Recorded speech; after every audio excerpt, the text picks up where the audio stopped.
Welcome back. It is exactly 12:35, our final interview of the morning, and we are going to talk with an industrial psychologist. It's that time of the year.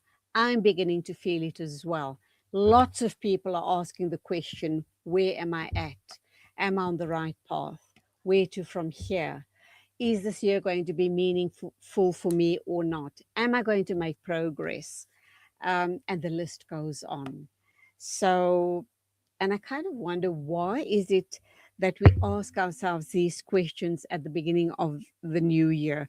I'm not talking about New Year's resolutions. I'm talking about self improvement, self growth.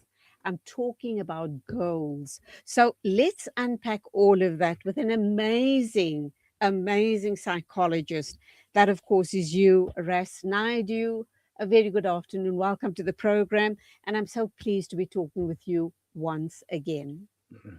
It's my pleasure, Julie. Wonderful to be on so early on in the year, especially before Valentine's Day. It's a good start to the year. So thank you for that context. It's going to be a good conversation as always again. Yes. Okay, let's kick off right away and ask you the all important question. I mean, I've been asking those questions myself. Why does the start of a new year create so much of psychological pressure for many people? Kind of, thinking, goodness me, do I have to go back to that same old job again? Am I going to be in the same old position? And I guess even relationships, people are kind of questioning their relationships and where they are at in life. So, what is going on here, Russ? Absolutely, Julie. As you always do, you hit the nail on the head. I think, a lot of people in their life, it's important nowadays to have a life coach or someone that, sits and helps you sort of to structure your life in a particular way. We're not speaking only about the physical of the gym and the financial bank account. It's also about the spiritual, the mental health, the resilience, and to your point, occupational. A lot of people nowadays tend to also be on social media and they are attuned to having a 1, 3, and 5 year goal. I was watching a very interesting video on Instagram recently about how parenting in the 1980s has changed until 2025, and you see that parents even engage their children differently now. Whereas before, your mom would say, "You eat what I made." Now the mom would say, "What would you like to eat? I'll give you options." The way in which children are reared are different. And at the beginning of the year, people then tend to take stock of what they achieved last year, and then they tend to ask themselves all those pertinent reflective questions. What's important for me this year? What's top of mind? What's a priority? And they tend to then go through that list of, how's my health? How's my mental health? My physical health? My physical health? How's my finances doing? Am I saving enough? People nowadays are not saving enough for retirement, so it's become a very big, conversation starts now about where you saving, what are you doing? As much as the government is doing enough, stuff to help us, at the end of the day, people generally want to reflect. And when the new year starts, I know you mentioned at some point New Year's resolutions, but it goes a bit more than that because I think most New Year resolutions they fail by Feb, Julie, because I think people tend to fall into what I refer to as the default behavior. And I wanted to spend a bit of time talking about that. The default behavior is the behavior that you tend to resort to when you just are in a lull or you don't have that ambition and that purpose. And I want to also share that if a person's life doesn't have a purpose in terms of a goal or an ambition or a direction, you tend to just sort of want to play marbles or waste your time. So people then generally then tend to take stock of where am I going this year? And we almost call that in a way backward goal setting, where we say, what is the end goal? How do we get there? And what are the steps? So to your point, it can definitely take a toll psychologically because unfortunately most people sometimes will feel that they're not where they want to be or they needed to be. Maybe they set a goal before COVID started in 2020, 2021, and now it's 5 years later. And now a lot of companies have a 2030 goal or vision. And but the person will think, I'm not where I need to be. I'm not where I expected to be. To your point, I've got to go back to the same job with the same team. I've got to go back to the same house. I've got to have the same car. And that can weigh emotionally on a person and it can cause a level of stress, especially if there's been a lack of progress or a lack of movement, specifically with respect to a lack of positive movement or positive traction, it can make a person despondent, and it can make a person tend to think and worry, where am I going? What am I going to do? I haven't reached, and that can put a bit of pressure on the person. Any comments on that, Julie, before I Yeah, carry I'm on? kind of wondering, Ras, when a person finds themselves stuck in that situation, I think we alluded to it in the last conversation late last year that I had with you. Um, if it's not addressed, that person's not going to make much progress. They're going to almost lose interest in what they're doing, be it the relationship, be it the work, whatever it is that they're involved in. Is that in fact a fear? Is that in fact what could happen if they don't pull themselves out of that stuck space that they're in? And what advice would you give to that person? Julie, as always, you're on point. So the first thing that I want to share there is that, number one, it takes a level of personal self-awareness for a person to realize that they're stuck. Unlike a person who abuses a substance or who literally does wrong things, where you can see there's an evident problem physically with the person or mentally, you need to look in the mirror and reflect and say, how am I doing? How's my energy levels? You need to actually run yourself through those questions. And like I always say, there's a difference between thinking and reflecting. Thinking is just playing back what you did, but reflecting is asking yourself, what did I do? Was it smart? Could I have done it differently? What did I learn, and how can I do it differently better? So that process of reflection is very important. And when a person is stuck, they need to either themselves realize that, listen, I must put my hand up now and ask for help because I can't get myself out of it. They tend to isolate themselves, and the symptoms are quite evident. The person won't like the hobbies they normally enjoy, the person won't eat as much, then their body will start to react. It could be something simple like a pimple or a backache or a headache, or something more severe like an outbreak or, you know, lethargy or lack of energy. So the person needs to be aware of what's, not right. And number two, to your point, it's very important that you reach out to and talk to loved ones, friends, family. I was reading up last week, and there was a wonderful conference in Dubai that happened in December last year, where they launched some lovely wellness sites online. And the one that caught my eye was the care center through, the leadership stuff or into being. And I realized that everybody needs help, but sometimes people are shy and they don't know where to go to get help. And nowadays, with AI, there is a plethora of options that one can go to. So the first step, Julie, really is around, am I not right? Am I not as productive and passionate and as energetic as I was before? Am I perhaps slowing down? Is my energy perhaps, impacting me in a negative way? And then secondly, to say, let me speak to, a partner or a family member or someone that I trust. And I'll share an example with you. I know a company that let go a couple of people last year, and one of the guys that was let go, I had a coaching session with him last week, and he said, if that had happened to him 2 years ago without his girlfriend, he would have been finished. He wouldn't have been able to talk to anybody. But just having a sounding board, someone to hold him accountable, someone to check in, someone to ask him, how are you doing? Just do that sort of emotional check in, that mental health check in. It just helped him to be that moral compass to make sure that, his rudder was pushing his ship the right direction. So talking to people around. Then again, the second tier there for me is, if family members or you feel as if you need a bit more professional help, then I would recommend you speak to a counselor or a psychologist, a registered counselor. And you can go on to the HPCSA site and find a myriad of counselors there who are available, trained, registered, something like, I'm not going to mention websites, but I mean, there's many psychology counselors. You can just Google it or ask your chat GPT, and you'll find someone within 5Ks of your neighborhood. Local hospitals, clinics, NGOs, NPOs, schools have guidance counselors. Everybody is able to be reached by someone. So I would say, get the professional help, because these professionals are trained in terms of unpacking what is not right, where is the noise, how do we get you from A to B, what is the strategy. And the one thing that I just want to share with you is that there's a lovely acronym called SMART goals, which most people will use.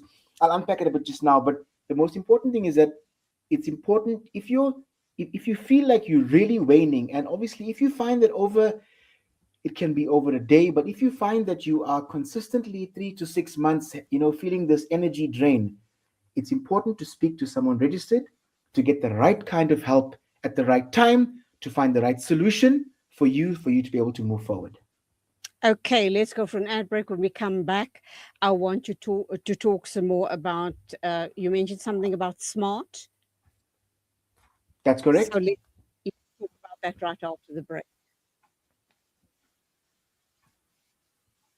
Investment and advisory services from an award-winning firm? Look no further than the Belmont Mayer Group, your gateway to unparalleled investment and wealth management. At Belmont Mayer, we believe in the art of wealth creation, a meticulous process fueled by our unwavering commitment to excellence. With a focus on providing elite alternative investments and quality advice, we also pride ourselves on maximizing value for our esteemed investors, as seen through our consistent outperformance. Your financial success is our top priority. Join us at Belmont Mayer and experience the difference firsthand. Ready to embark on a journey of greatness? Contact us today. Reach out to the Belmont Mayer Group on 078 786 1698. Call or WhatsApp or email us at info@belmontmayer.com. Elevate your financial future with Belmont Mayer, where every detail matters. Discover the Africa of your dreams and surround yourself with her spectacular beauty. Relax beneath her serene sunsets and explore wildlife at its natural best. It's where the pride of Africa comes together. The Kwantu Private Game Reserve. Get to know the Big Five or cruise on an elephant safari game drive. Interact with lion and tiger cubs and enjoy world-class halal cuisine while we pamper you during your 5-star stay. Indulge in the true African experience. For reservations, call now on 042-203-1400 or visit kwantu.co.za. The Kwantu Private Game Reserve, the place of gathering. World-class financial services only at Sapphire Global, your financial partner. If you are looking for Islamic, Sharia, and ethical financial products, look no further. Sapphire Global offers a wide range of financial service offerings from short-term to life and investments. A full-service center with all financial requirements under one brand. Our highly skilled and experienced consultants are ready to help protect your financial future. Contact us on 041 001 0184 or visit our website on www.sapphireglobalfs.com. Sapphire Global is an authorized financial services provider. With Ashraful Aid this Ramadan, your zakat changes lives. It feeds families facing hunger, restores dignity to those in need, and brings hope where it is needed most. From food relief to essential support, your zakah reaches communities with care, transparency, and impact. Give with confidence, give with trust. Make your zakah count this Ramadan. Give your zakah to Ashraful Aid and help change lives today. Rejuvenating media day by day. This is Salam Media.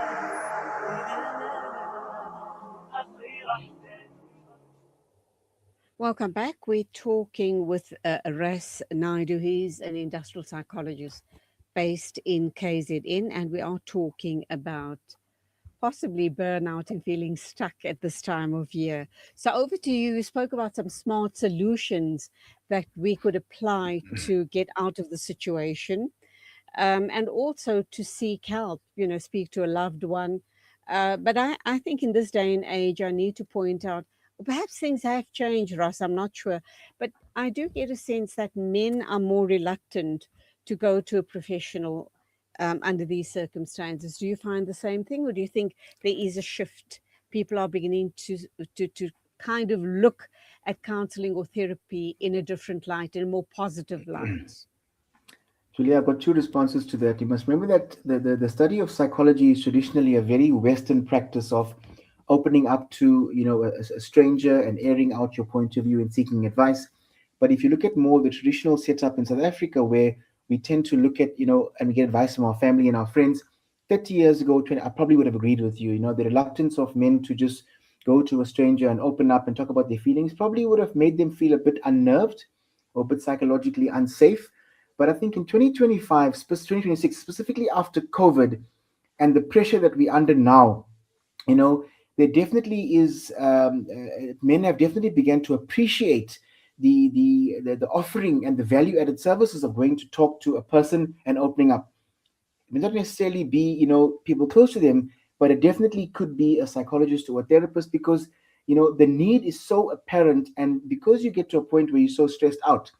You must also remember that a lot of men are still in very high powered, high pressured jobs where they occupy very senior roles within very big companies, and the stress can get to them. And that outlet, that is why a lot of companies now are investing in those employee assistance programs for both females and males, because the psyche is changing, the world of work is changing. A lot of females now also, with all due respect, are earning a lot of their own money. They can afford their own houses. That traditional model of the woman must marry the guy and he must look after her forever, it's dead and buried for many years now, because the world has changed. Opportunities have opened up, and we see a lot of independent women, and as a result, men are also realizing that if there's a problem, I need to talk up and speak about it, because I do need a solution. And then to that point, the SMART goals is a very simple analogy that a lot of organizations and communities and people use just to help you to go from A to B. But before I go there, I want to just mention something that you mentioned earlier on. A lot of people tend to try and take on too much when the year starts, and that can cause a bit of noise. You try and say, I want you to do this, and you end up with quite a long list, and you are not able to prioritize what tasks are most important and what's pertinent to be done first. And as a result, as time goes on, you sort of lose the impetus and the passion. That's why I said, as someone to help you, to keep you accountable, hold you accountable is nice. So with the SMART goals, it's a simple acronym called SMART, and you can Google it. It's quite nice. The first one is around be specific on what your goal is. For example, I want to purchase a car in 4 or 5 years' time, and I want to start saving for it now. And I'm going to put, the car is 100,000 Rand, and I'm going to put X amount of money in every month. I'm going to open an account, and that money I'm not going to touch. I'm going to put it into a savings account, and you be very specific about what your goal is. You could also say, for example, I want to study next year. What do I want to study? I want to spend 2 or 3 months researching, and I want to start studying ABCDE. It also could be, I want to open a business in 5 years' time. I want to spend 2 months eliciting stakeholders, 3 months getting the funding, and then the next sort of 3 months getting the team and the product together. So the more specific you are and the more honed in on what the goal is, the more likely you are to go towards it. You can't just say, I want to study or I want to go to gym. You got to ask yourself why. What is the reason behind you want to do it? And then what is the end goal? The second letter in the SMART acronym is M, and that stands for measurable. You need to ask yourself, how do you track your goal at every single point in the journey? And I'll go back to my first point about, if you want to buy a car, sort of say 12 months time, and you want to put 5,000 Rand a month, away, say 80,000, you probably wouldn't buy a car that much nowadays. If you come to July and you've got 4,000 in your account, that means you haven't been tracking your progress every month. That means you're not holding yourself accountable. So you got to find a way to track your progress or evaluation. If you're trying to lose weight, for instance, you got to measure yourself every month to make sure I'm losing half, one. So you got to put in place a measurement or tracking tool to enable you to see, are you on the right path and are you moving towards the eventual goal? Okay. Often people sometimes misunderstand the A. The A stands for achievable, and achievable is that, ask yourself, is this goal palatable? Is it reasonable? Am I physically going to be able to do it? A typical example is, if you're earning 10,000 Rand a month and you say, I want to buy a Ferrari in 3 years' time, the chances are highly unlikely. You need to be realistic in terms of your current resources, your current skill sets. A lot of people in business and organizations say, no, I want to be a manager in 3 years' time. I want to be an exec in 5 years' time. And that's where you need to roll back and say, let me reflect and ask, what is my current resources, my current skills, my current situation? And will my current situation allow me to get there in the time that I can? That is why the next one, R, is so important, where it says, is your goal relevant? And that's very, very important, because it talks about, is there alignment to your values and your long-term objectives? A lot of people are engaged in businesses and practices and behaviors just to get forward. But if it's not aligned to your personal values, it won't be sustainable long term. You'll end up, to your point, burning out. You'll end up hating what you do, detesting the very essence of of what you aim to do, and you'll end up becoming demotivated. And then the goal becomes so eating, and it ends up hurting you and becomes soul crushing. That's what I was looking for. So your goal has to be relevant. And the last thing, the most important thing, and this is where a therapist or a psychologist or a family member can help you, the T stands for time bound. You have to be realistic in terms of when is your deadline and how urgent it is. You need to pace yourself. Buying a house or a car or studying is typically a 3 or 5 year plan, unless you have a lot of money saved away. But some goals will take you a long time, whereas certain things, for example, a lot of countries and companies in the world, and I won't mention any names now, if you want to learn AI tomorrow, you can spend 12 hours, go online, go onto a website, get a certificate in the morning, you've got it. So some goals you can do it quickly, whereas some goals take time. So just to summarize, the S is for specific, the M is for measurable, A is achievable, R is relevant, and T is time bound. There's the ABCDE method, there's the backward goal setting method, there's the DART method, there's many, there's several on the internet and available. But for me, the SMART is probably the most easy on the tongue, and I quite like it because it's well socialized and it's easy to follow through. Thanks, Julie. Okay, thank you indeed for that. We're going to be wrapping up in about a minute's time. For someone listening in and who already feels behind or overwhelmed, what is the one, apart from the mind's smart solution, what is the one mindset shift that can help them move forward? I think the first thing, like I said, would be to be self-aware, Julie. It's very, very important as to where you are. And the mindset is, I would say, you got to adopt positivity, and you got to try and learn to see the glass as half full rather than half Ah, empty.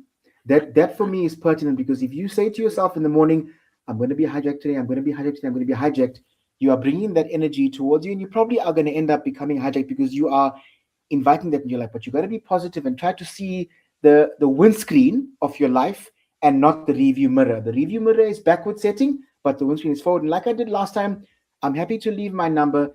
If anybody wants to reach out to me, my team and I are happy to support, because in 2026, start of the year, this is when we need to get our compass in the right direction. Thanks, Julie. okay, let's have that number and then we can say goodbye to you. Okay. As I mentioned last time, it's 08 26 27 26 27. You can LinkedIn me, you can Google me, Rasigan 08 26 27 26 27. Available for calls and WhatsApps between sort of 6 in the morning till 8 in the afternoon. Okay. Got it. Thank you indeed. Have a great one going ahead. It is the start of the new year. And even though you are an industrial psychologist yourself, you're as human as I am. So you too are going to have your dips, but I wish you well. Thank you, Till the next Julie. time. God Have a bless. lovely day. Bye bye. Thank you. And that's where we leave it. Thank you indeed for your company. I do hope you've enjoyed the different interviews as much as I've enjoyed hosting these amazing guests. From me, Julie Ali, take care on the roads. Please, please, please. I can't stress that enough. Very especially since we've lost 12 young little angels through the recklessness and the stupidity of a 22-year-old driver. Let's be careful on the road. Let's be vigilant. And till I meet up with you again next Monday at the same time, that would be 8 o'clock, of course, on News and Views. Assalamu alaikum and Khuda Hafiz.